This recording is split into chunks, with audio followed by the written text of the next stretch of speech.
Hi, so this video today is focusing on my under-7s teams that I help to coach.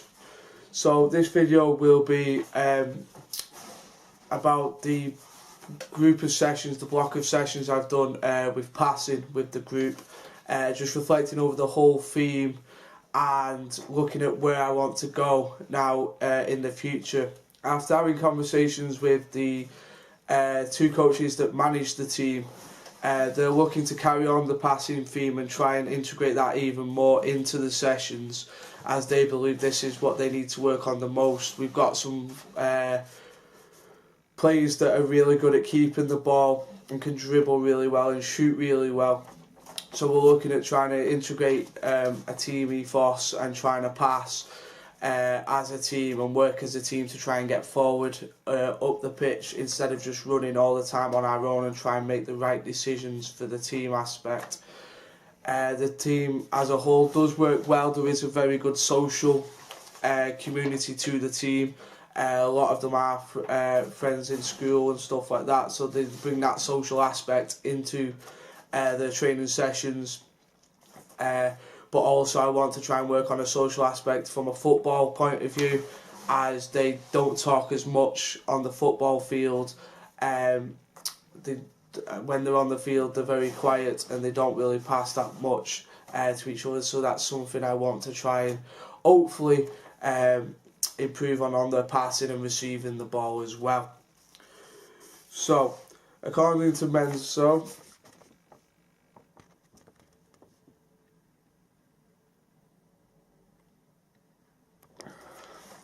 as you can see, the learning can be understood in the process of prior interpretation. So I take this to mean, obviously, I want to take the things that they've learnt before in my sessions and engage and try and improve that more. So we've talked about what part of the foot you may use to pass the ball, what part you may use to receive the ball, how we cushion the ball in receiving a pass, how we then go on to find new space after that.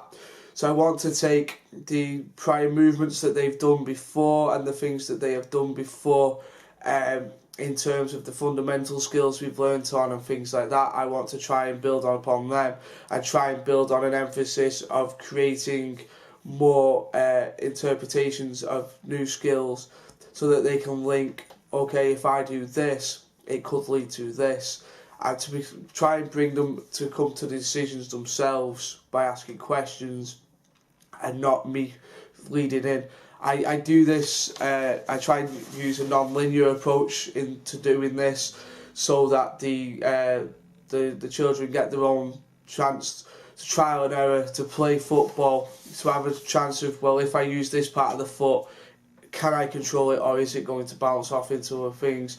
And I bring this in with a games-based approach as well. So we play games to try and emphasise a game situation, but also to give them the opportunity at a young age to try and think and try and decide for themselves what the best options may be.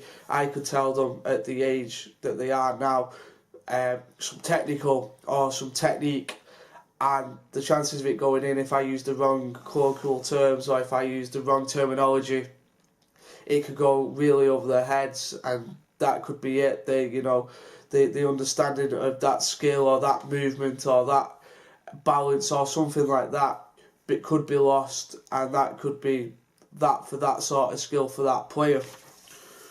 So in regards to that,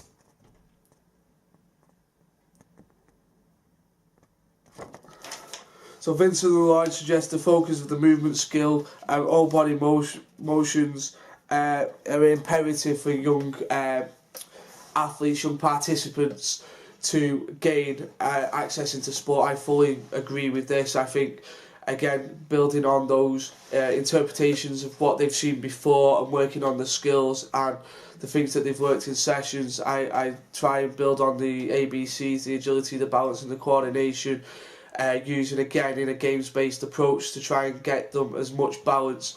I don't specifically say to them that, right, we're going to be working on balance, we're going to be working on agility. I will try and discuss at the end of the game or at the end of the session to think of what the little intricacies, maybe what they have used have we spoke today? Have we communicated? Have we talked?